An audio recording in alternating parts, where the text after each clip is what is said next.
रेणुका आराध्य जो पहले घर घर जाकर भीख मांगते थे और आज करोड़पति है, तो ये कैसे हुआ? रेणुका आराध्य का जन्म मैंगलोर के पास अनेकाल तालुका के गोपासन गांव में हुआ था। उनके पिताजी गांव में राज्य सरकार द्वारा अलर्ट हुए एक छोटे से स्थानीय मंदिर के पुजारी थे, जो परिवार के पालन पोषण के लिए दान पुण्य में मिले पैसों पर निर्भर थे। किंतु इतने पैसों से परिवार का लालन पोषण न हो पाने पर रेणुका आराध्य और उनके पिताजी रोजाना मंदिर में पूजा पाठ के बाद आसपास के गाँव में घर घर जाकर अनाज मांगते थे और उस अनाज को बाजार में बेच दिया करते थे। कुछ समय बाद वो जब रेणुका आराध्य कक्षा 6 में आए, तब उनके पिताजी ने परिवार के पालन पोषण के लिए उनको एक बुजुर्ग सर्वरोगी यानी स्किन पेशेंट व्यक्ति के घर पर कार्य करने हेतु लगा दिया, जहाँ रेणुका आराध्य को उस बुजुर्ग के प्रत्येक आवश्यकताओं का ध्यान रखना था और पुजारी परिवार से ताल्लुक रखने के कारण उसके घर में पूजा पाठ भी करते थे। वहाँ उन्होंने 1 साल तक कार्य किया। इसके बाद उनके पिताजी ने उन्हें चिकपेट के एक आश्रम में डाल दिया, जहाँ उन्हें वेद और संस्कृत की विद्या लेनी पड़ती थी और दोनों समय खाना भी भरपेट नहीं मिलता था। आखिरकार उन्होंने भरपेट खाना खाने के लिए अपने से सीनियर छात्रों के साथ नामकरण, विवाह और अन्य कार्यक्रमों में पूजा पाठ हेतु की योजना बनाई और इसके फलस्वरूप उन्हें अपने सीनियर छात्रों की मनमानी भी सहनी पड़ती थी और उनके सारे व्यक्तिगत काम भी करने पड़ते थे। इससे उनके भोजन की समस्या तो सुलझ गई, किंतु सारा दिन सीनियर छात्रों का कार्य करते रहने से वो पढ़ाई में ध्यान नहीं दे पाए और वो 10वीं कक्षा की परीक्षा में फेल हो गए। रेणुका आराध्य के जीवन में अचानक संघर्ष तब और बढ़ गया जब उनके पिताजी का निधन हो गया।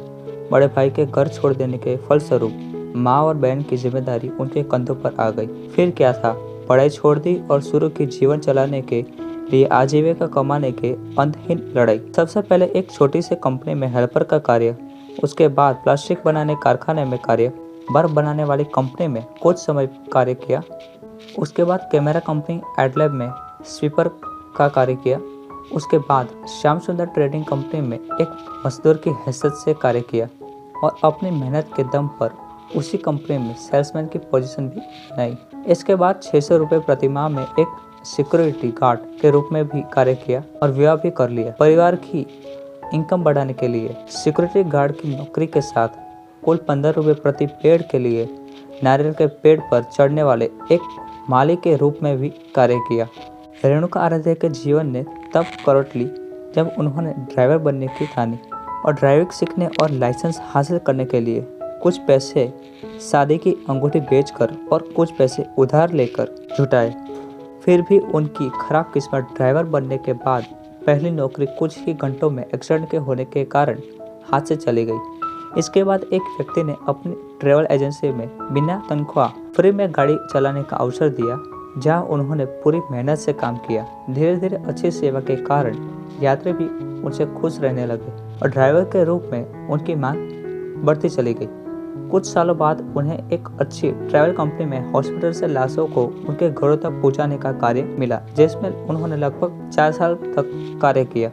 इसके बाद अगले 4 साल एक विदेशी यात्रियों को घुमाने वाली एजेंसी में भी कार्य किया, जिसमें विदेशियों से उन्हें टिप में डॉलर मिला करते थे। बस यूं ही पैसे जमा करते करते और अपनी पत्नी की कुछ जमा पूंजी से उन्होंने 2001 में सिटी सफारी नाम से अपनी एक कंपनी खोली, जिसके वो मैनेजर बन गए। फिर बैंक से लोन लेकर एक कार और कुछ समय बाद एक कार और खरीद ली और इन्हीं दोनों कारों की सहायता से 2 वर्षों तक स्पोर्ट सिटी टैक्सी में कार्य किया और साल 2006 तक अपनी खुद की 5 कार बना ली। रेणुका आराध्य को जीवन में इतना कुछ करने के बाद भी संतोष नहीं मिला, इसलिए वर्ष 2006 में इंडियन सिटी टैक्सी को खरीदकर उसका नाम प्रवासी कैब्स प्राइवेट लिमिटेड कर दिया। पर इन सब के लिए उन्हें अपनी सारी कार बेचनी पड़ी और मार्केट से उधार भी लेना पड़ा। पर यह फैसला बहुत सही साबित हुआ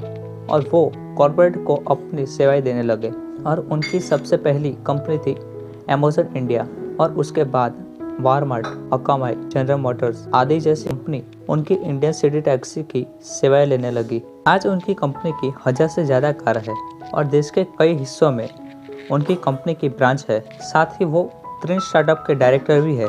आई होप आपको पता चल गया होगा कि मैं आपको क्या समझाना चाहता हूँ अपने राय कमेंट बॉक्स में ज़रूर दें। जय हिंद, जय भारत।